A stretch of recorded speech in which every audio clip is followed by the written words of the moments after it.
सर्वसामान्यांच्या हक्काचा आवाज जागर जनस्थान।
पोलिसांनी रोखून धरलं होतं का?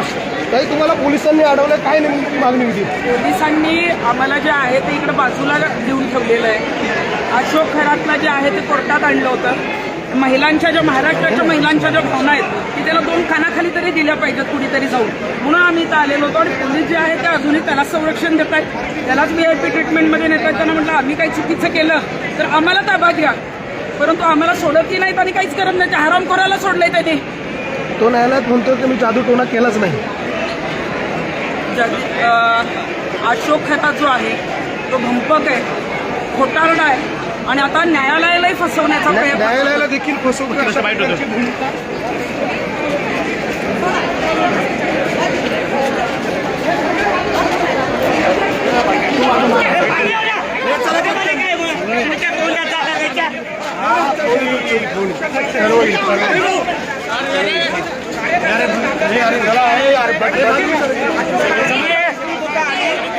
त्याच्यावरती कडक कारवाई झाली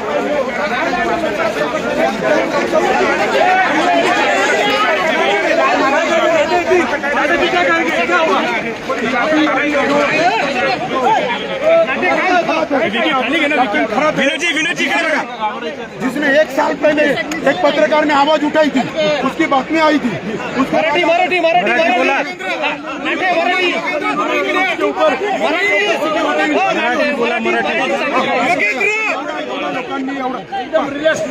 आम्ही मिरगावला गेलो होतो। आम्ही तिथल्या नागरिकांना प्रत्येक घराघरात जाऊन भेटलो। दिवसभर मिरगावमध्ये होतो। आम्ही तिथे पाहिलं लोक इतके दहशतीमध्ये आहे। का दहशतीत आहे? तिथे जे मंत्री संत्री येत होते, मोठे मोठे अधिकारी येत होते, तक्रार द्यायची कोणाकडे, भांडायचं कोणाकडे। त्यात एका पत्रकाराने हिंमत केली, पेपरला बातमी छापली, तर त्याच्यावरच खंडणीचा गुन्हा दाखल झाला। अरे तेव्हा मागणी होती, आता आमची मागणी अशी होती आता तृप्तीताई देसाई पुण्यावरून इथं आल्या, त्यांचं माझं बोलणं झालं म्हणून आम्ही आता इथे आलो। तर आमचं एकच म्हणणं होतं की जनतेचा जो गोरगरीब महिला त्यांचं त्याने शोषण केलं, भावनांशी खेळला, कुणीतरी दुःख आहे, कष्ट आहे, कुटुंबामध्ये कटकट आहे म्हणून त्याच्याकडे जात होते आणि तो त्याचा फायदा घेऊन त्यांचं लैंगिक शोषण करत होता। म्हणून या असे नीच नराधम कधी राम रहीम येतो, कधी आसाराम येतो, कोणालाही शिक्षा होत नाही आणि मोकाट सुटतात, कायद्याचा धाक राहिला नाही। म्हणून यांना जनतेची ताकद आम्हाला दाखवायची होती।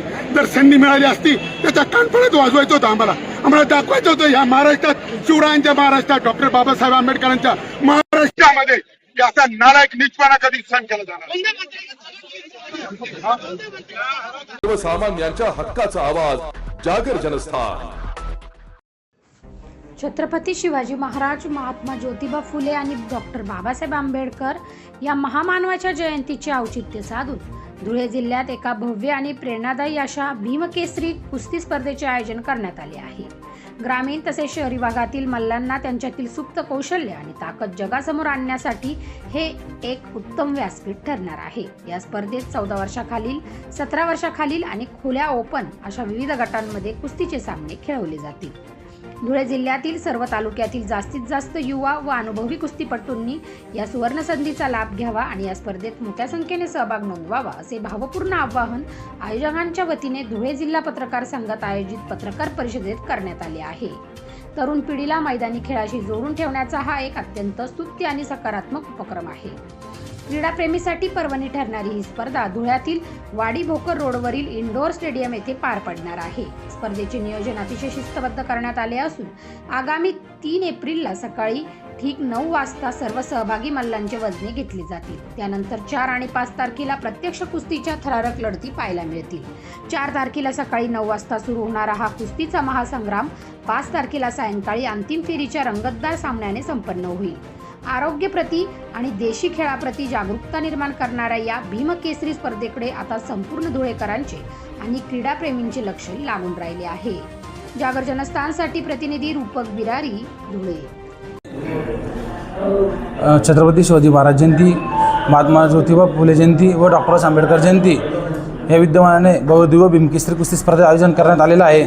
तरी धुळे जिल्ह्यातील व धुळे जिल्ह्याच्या सर्व तालुक्यातील सर्व मल्लांनी जास्तीत जास्त सहभाग घ्यावा व 14 वर्षातील 17 वर्षातील व ओपन गट सर्व गटांची इथं गट स्पर्धा ठेवण्यात आली आहे।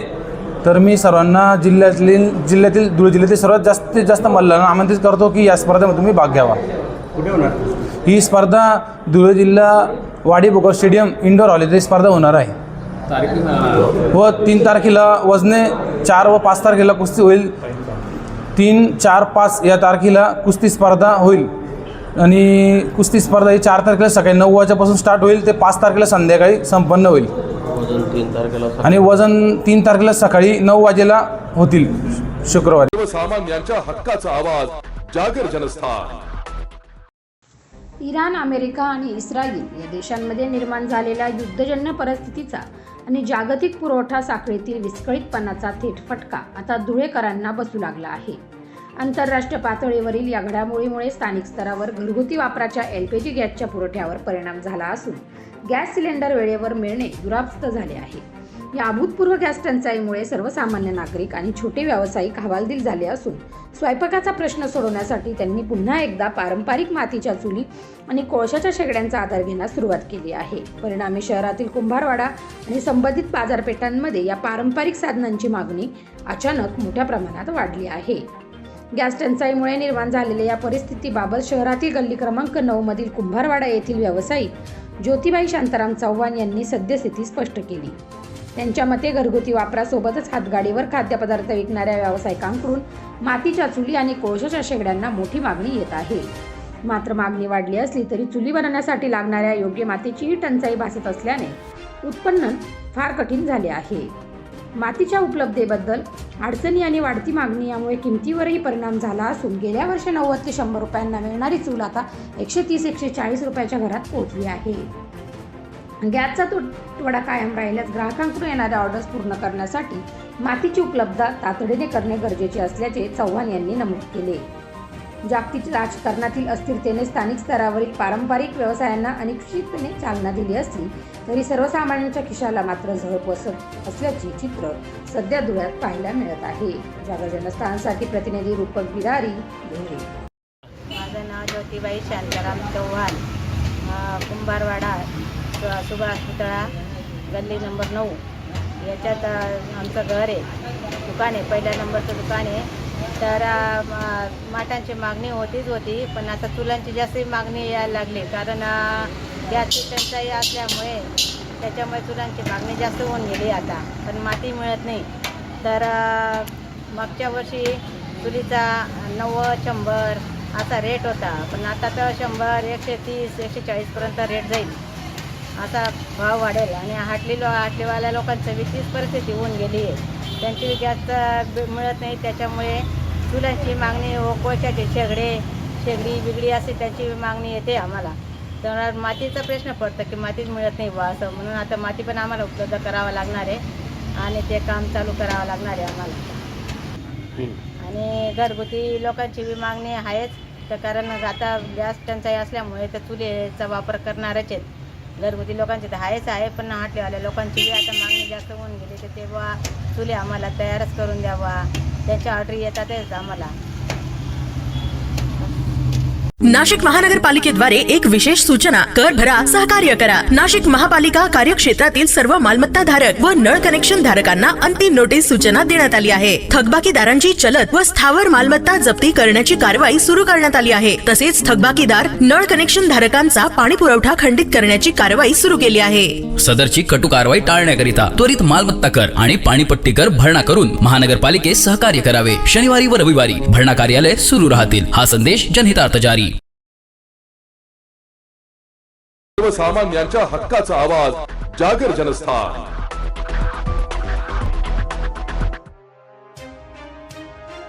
अकोला जिल्ह्यातील मूर्तिजापूर तालुक्यातील दुर्गवाडा येथे शिवसेना शिंदे गटाचे पदाधिकारी रस्त्याच्या प्रश्नावर आक्रमक झाले असून थेट आमरण उपोषणाचा पवित्रा घेतला आहे.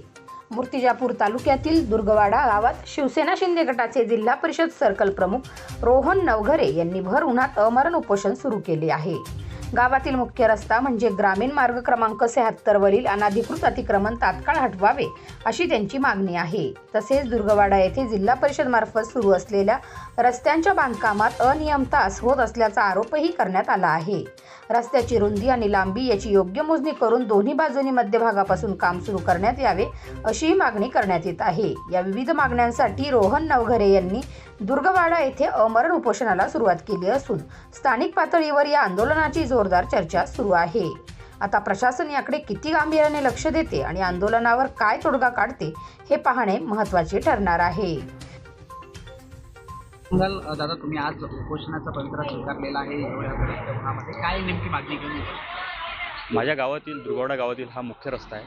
त्या मुख्य रस्त्यावर जिल्हा नियोजन समितीमार्फत जिल्हा वार्षिक योजनेतून 50 लाख रुपयाचा निधी मंजूर झालेला होता आणि कंत्राटदारामार्फत रस्त्याचे काम सुरू करण्यात आले. त्याच्या आधी मी संबंधित प्रशासनाला निवेदनाद्वारे मागणी केली होती की आधी रस्त्याची मेजरमेंट करा, मोजणी करा, त्याच्यानंतरच कंत्राटदारामार्फत काम सुरू करा. त्याच्यानंतर दुसरी मागणी माझी अतिक्रमणाबद्दल होती, जे की गावातील रस्त्यावर मुख्य रस्त्यावर भरपूर प्रमाणात अतिक्रमण आहे, ते लवकरात लवकर काढावं अशी प्रशासनाला विनंती केलेली होती. नाही, संबंधित अधिकारी कोणत्याच विभागाचे अधिकारी अजून त्यांनी भेट दिलेली नाही आहे मला. एकंदरीतच जे बांधकाम चालू आहे ते नियोजनबद्ध चालू नाही असं आपलं म्हणणं. हा 100% नियोजनबद्धच आहे, त्यात काही दुमतच नाही. जागर जनस्थानसाठी प्रतिनिधी लोकेश लोखंडे, मूर्तिजापूर, अकोला.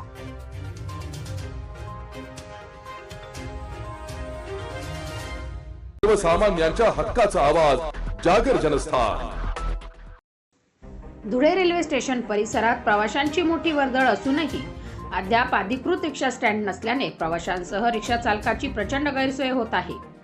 या गंभीर समस्येकडे प्रशासनाचे लक्ष वेधण्यासाठी शिवसेनेचे शिंदे गट धुळे महानगर प्रमुख संजय वाले यांच्या नेतृत्वाखाली शिष्टमंडळाने नुकतेच रेल्वे स्टेशन प्रबंधकांना निवेदन दिले. अधिकृत स्टँड अभावे स्टेशन बाहेर रिक्षा अस्ताव्यस्त उभ्या राहत असल्याने वारंवार वाहतूक कोंडी होऊन अपघाताचा धोका वाढला आहे. तसेच मुख्य प्रवेशद्वार ते बाहेरील रस्ता यातील अंतर जास्त असल्यामुळे ज्येष्ठ नागरिक, दिव्यांग महिलांना व सामानांसह नाहक पायपीट करावी लागत असल्याने प्रवाशांमधून मोठा संताप व्यक्त होत आहे. या वाढत्या गैरसोयीच्या पार्श्वभूमीवर प्रवाशांची ने-आण सुलभ व्हावी यासाठी स्टेशन परिसरात किमान 30 रिक्षा थांबू शकतील असा अधिकृत स्टँडला तत्काळ मंजुरी द्यावी अशी आग्रही मागणी या निवेदनातून करण्यात आली आहे. अधिकृत स्टँड झाल्यास स्टेशन परिसरातील वाहतूक व्यवस्था सुरळीत होण्यास मदत होईल. यावर रेल्वे प्रशासनाने सकारात्मक विचार करून तातडीने कार्यवाही करावी अशी अपेक्षा व्यक्त करण्यात आली आहे. हे निवेदन देतेवेळी संजय वाल्ले यांच्यासह किरण आगलावे, शुभम जगदाळे, मयूर विस्पुते आदी शिवसैनिक तसेच मनोहर मोरे, ज्ञानेश्वर पाटील, सकाराम माने यांच्यासह अनेक रिक्षा चालक मोठ्या संख्येने उपस्थित होते. जागर जनस्थानसाठी रूपक बिदारी, धुळे. धुळे यांच्यातर्फे धुळे रेल्वे स्टेशन आवारामध्ये अधिकृत रिक्षा स्टँड मिळावं यासाठी निवेदन प्राप्त झालेलं आहे. हे निवेदन आमचा डिव्हिजनल रेल्वे मॅनेजर कार्यालय भुसावळ या ठिकाणी पाठवण्यात येईल व पुढील कारवाई नियमानुसार भुसावळ करण्यात येईल. धन्यवाद. 30-40 वर्षापासून धुळे रेल्वे स्टेशनच्या आवारामध्ये आमचे रिक्षा बांधव त्या ठिकाणी परिवाराचा उदरनिर्वाह चालवण्यासाठी या ठिकाणी धंदा करत असतात रिक्षाचा. अगोदर फक्त धुळे चाळीसगाव ही ट्रेन अगोदर जात होती. याच्यानंतर आता धुळे मुंबई जाते. थोड्या दिवसामध्ये धुळे आणि पुणे या ठिकाणी रेल्वे चालू होणार आहे. परंतु काही 4-5 दिवसापूर्वी या ठिकाणी एक किरकोळ वाद त्या ठिकाणी निर्माण झाला आणि त्याच्यानंतर रेल्वे प्रशासनाने आमच्या सगळ्या रिक्षा बांधवांना या ठिकाणी त्यांच्या रेल्वे स्टेशनच्या आवारातनं बाहेर त्या ठिकाणी हुसकून लावलं. परंतु गेल्या 35-40 वर्षापासून कुठल्याही प्रकारच्या रिक्षावाल्याचा इथे नागरिकांना त्रास नाही, प्रवाशांना त्रास नाही. परंतु एखादी घटना अपवाद जर सोडली आणि तिचं निमित्त धरून जर आमच्या रिक्षा बांधवांना या स्टेशनच्या बाहेर जर काढत असाल तर ही बाब या ठिकाणी बरोबर नाही. तुमचं चाळीसगाव असेल, नाशिक असेल, भुसावळ असेल, या ठिकाणी रेल्वेच्या प्रीमायसेसमध्ये रिक्षावाल्यांना अधिकृतपणे त्या ठिकाणी थांबा रेल्वे प्रशासनाने मंजूर केला आहे. त्याच धर्तीवर धुळे रेल्वे स्टेशनमध्ये या ठिकाणी 30 रिक्षांचा, कमीत कमी 30 ते 40 रिक्षांचा थांबा या ठिकाणी रेल्वे प्रशासनाने मंजूर केला पाहिजे. त्यासाठी आज शिवसेनेच्या वतीने सर्व रिक्षा बांधवांच्या पाठीशी या ठिकाणी शिवसेना खंबीरपणे उभी आहे आणि आज आम्ही या ठिकाणी स्टेशन मास्टरांना आम्ही निवेदन दिलं आहे आणि त्यांनी देखील आम्हाला ग्वाही दिलेली आहे की आम्ही लवकरात लवकर वरिष्ठांशी संपर्क साधून या ठिकाणी थांबा आपल्याला कसा मंजूर त्या ठिकाणी करता येईल असे आश्वासन या ठिकाणी दिलेलं आहे. नाशिककर, स्वच्छता असे जिथे आरोग्य वसे तिथे, म्हणून ओला, सुका आणि इलेक्ट्रॉनिक कचरा वेगळा करा. ओला कचरा म्हणजे स्वयंपाकघरातील उरलेले अन्न, फळभाज्यांचे अवशेष आणि इतर नैसर्गिक कचरा. हे सर्व हिरव्या कचरा पेटीत टाका. सुका कचरा म्हणजे कागद, प्लास्टिक, कपडे, काच व धातूच्या वस्तू. हा कचरा निळ्या कचरा पेटीत टाका. आणि इलेक्ट्रॉनिक कचरा म्हणजे फोन, संगणक, टीव्ही, चार्जर, बल्ब, इलेक्ट्रॉनिक उपकरणे व वैद्यकीय साधने. हा कचरा वेगळा जमा करून घंटागाडीतील कर्मचाऱ्यांकडे सुपूर्द करा. कारण स्वच्छ शहर ही आपली जबाबदारी आहे. नाशिक महानगरपालिकेच्या वतीने जनहितार्थ प्रसारित. सर्वसामान्यांच्या हक्काचा आवाज जागर जनस्थान. गेल्या आठवड्यात मालेगावसह नाशिक जिल्ह्याच्या ग्रामीण भागात झालेल्या अवकाळी पाऊस, गारपीट आणि बदलत्या वातावरणाचा फटका आमराईला बसत असून झाडावरून कैऱ्या गळून पडत आहे. त्यामुळे यंदा आंबा उत्पादनात मोठी घट होणार असून शेतकरी हवालदिल झाला आहे. आंबा बागायतदार यांनी शासनाकडे पंचनामा करून आर्थिक मदत करण्याची मागणी केली आहे. इतर शेतकरी बांधवांप्रमाणे आम्हालाही मदत करावी अशी मागणी सर्वसामान्य शेतकरी करीत आहे. जागर जनस्थानसाठी प्रतिनिधी अमीन शेख, नांदगाव. काय नाव बाबा आपलं आणि काय सांगाल आंब्याच्या पिकाचं काय परिस्थिती? माझं नाव भैयासाहेब माणिकराव देशमुख, राहणार हिसवळ बुद्रुक, तालुका नांदगाव, जिल्हा नाशिक. मी इथला आंबे बागायतदार असून माझ्याकडे 60-65 आंबे झाडं आहे. या झाडांची दरवर्षी मला 25,000 ते 30,000 रुपये मिळतात. यावर्षी वातावरण खराब असल्यामुळे किंवा धुळी ढगे हे वातावरण जवळजवळ 1 महिनाभर चालल्यामुळे त्यांना बहारच कमी प्रमाणात लागला होता. तो बहार कमी लागल्यामुळं या वर्षाचं आंबा उत्पादन घटून गेलं. जे 10% आलेलं होतं ते बी एवढ्या 8-10 दिवसात जी ढगं किंवा गारपीट झाली त्यातून ते पण नष्ट झालं.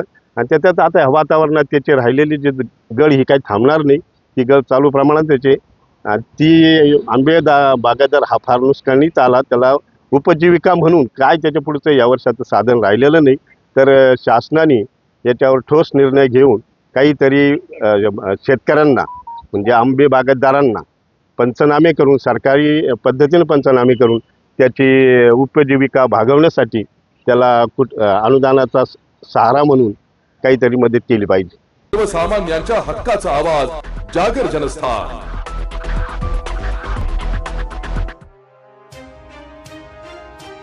बार काउन्सिल ऑफ महाराष्ट्र आणि गोवाच्या सन 2026च्या निवडणुकीसाठी धुळे जिल्हा न्यायालय परिसरात सकाळी 9 वाजेपासून अत्यंत उत्साहात मतदान प्रक्रियेला सुरुवात झाली. देशातील सर्वात मोठा वकील मतदारसंघ मानल्या जाणाऱ्या या वैधानिक संस्थेच्या 25 जागांसाठी 18 पुरुष, 5 महिला आणि 2 नियुक्त सदस्य राज्यभरातून तब्बल 155 उमेदवार रिंगणात आहेत. यामुळे धुळे जिल्ह्यातून advocate Madhukar Bhise, advocate Nitin Chaudhari, advocate Amol Sawant आणि ॲडव्होकेट ज्ञानेश्वर बागुल या 4 स्थानिक उमेदवारांचा समावेश असून त्यांच्यासह राज्यभरातील उमेदवारांचे राजकीय भवितव्य आज मतपेटीत बंद होत आहे. सकाळपासून मतदान केंद्रावर वकिलांमध्ये मतदानाबाबत मोठा उत्साह पाहायला मिळाला. या निवडणुकीच्या मतदान प्रक्रियेबाबत अधिक माहिती देताना धुळे वकील संघाचे अध्यक्ष ॲडव्होकेट राहुल पाटील यांनी सांगितले की धुळे जिल्ह्यात एकूण 12,045 मतदार असून या निवडणुकीसाठी पसंती क्रमावर आधारित मतदान पद्धत वापरली जाते. या नियमानुसार मतदारांना किमान 5 तर जास्तीत जास्त 23 उमेदवारांना पसंती क्रम देणे आवश्यक असते. मतमोजणी दरम्यान एलिमिनेशन वाद पद्धतीचा अवलंब केला जातो, ज्यामध्ये पहिल्या पसंतीचा उमेदवार बाद झाल्यास त्याचे मत पुढील पसंतीच्या उमेदवाराला हस्तांतरित होते. ही संपूर्ण मतमोजणी प्रक्रिया तुलनेने क्लिष्ट असल्यामुळे या निवडणुकीचा अंतिम निकाल हाती येण्यासाठी 2 ते 3 महिन्याचा कालावधी लागू शकतो. नमस्कार, मी ॲडव्होकेट सोपान भूषण सावंत. आज Maharashtra Goa bar council election 2026 आज दिनांक 24 मार्च रोजी मतदान संपूर्ण महाराष्ट्रभर गोवा राज्य, दादरनगर, दीव दमण येथे राबवण्यात येत आहे. या प्रक्रियेमध्ये एकूण 155 उमेदवार उभे आहेत. 155 उमेदवारांपैकी 18 पुरुष उमेदवारांना मतदान करायचं आहे आणि 5 महिला उमेदवारांना मतदान करायचं आहे. हे प्रेफरन्शियल वोटिंग सिस्टीम आहे. 1, 2, 3, 4, 5 अशाप्रमाणे प्रेफरन्स देण्याचे इथे सिस्टीम आहे. आत्तापर्यंत सकाळपासून 9 वाजेपासून तर आता 10:15पर्यंत जवळपास बऱ्याच वकील बांधवांनी Dhule bar association Dhule district court येथील बूथ क्रमांक 106 येथे भरपूर भरघोस मतदान झालेलं आहे. उत्साह भरपूर दिसून येत आहे सगळ्या वकील बांधवांचा. धुळ्यातून 4 उमेदवार आहेत: अमोल शिवाजीराव सावंत, नितीन लक्ष्मण चौधरी, ज्ञानेश्वर सुरेश बागुल आणि मधुकर भिसे.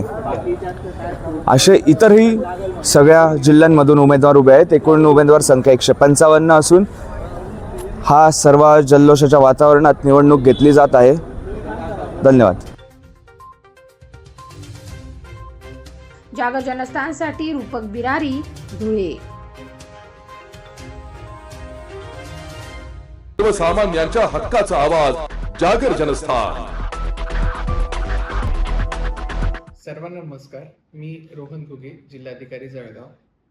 आत्ताच आमच्या निदर्शनास काही नागरिकांनी आणि न्यूज एजन्सीजनी आणून दिलं आहे की भरपूर मोठ्या प्रमाणावरती पेट्रोल पंपावरती नागरिकांनी गर्दी केलेली आहे पेट्रोल भरण्यासाठी आणि डिझेल भरण्यासाठी. मी सर्वांना आवाहन करू इच्छितो की आम्ही सर्व पेट्रोल जे सप्लायर्स आहेत आणि त्यांचे जे एजन्सीज आहेत या सगळ्यांशी आम्ही संपर्क साधलेला आहे आणि असं कुठल्याही प्रकारचा डेटा समोर आलेला नाही आहे की त्यांच्याकडे कुठल्याही प्रकारची साठ्याची कमतरता किंवा येणाऱ्या सप्लाय चेनमधल्या पेट्रोल डिझेलची कमतरता आढळून आलेली नाही आहे. तर त्यामुळे मी नागरिकांना आवाहन करू इच्छितो की आपण अशा प्रकारे पॅनिक बाईंग करू नये आणि कुठल्याही अफवांना बळी पडू नये. हा साठा पर्याप्त प्रमाणामध्ये उपलब्ध आहे आणि येणाऱ्या सप्लाय चेनमधला साठा देखील पर्याप्त आहे. तरी सर्वांनी अशा अफवांना बळी पडून अशा प्रकारची पॅनिक बाइंग करने टाळा. एक बात कह दूं, ये वीडियो हर किसी के लिए नहीं है.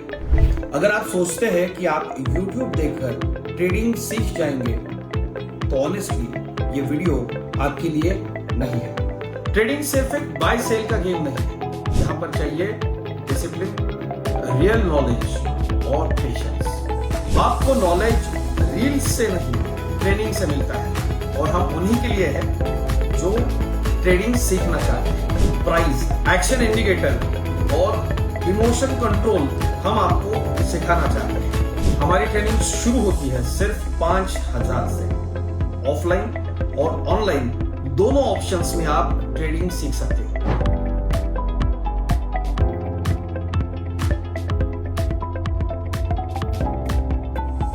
अगर 5,000 इन्वेस्ट करने में प्रॉब्लम है तो फिर ट्रेडिंग में करियर करने का आइडिया छोड़ दीजिए. अगर आप सीरियस हो, ट्रेडिंग के स्किल को बिल्ड करना है, साइड इनकम बनाना है, आपका फ्यूचर सिक्योर करना है, तो स्क्रॉल मत करो. फॉर्म भरिए, ट्रेनिंग लीजिए और सही तरीके से ट्रेडिंग के अपने स्किल्स को बेटर कीजिए. और स्क्रॉल करने वालों का क्या है, वो तो शॉर्टकट ढूंढ ही लेंगे. मार्केट उनका भी ख्याल रख लेंगे.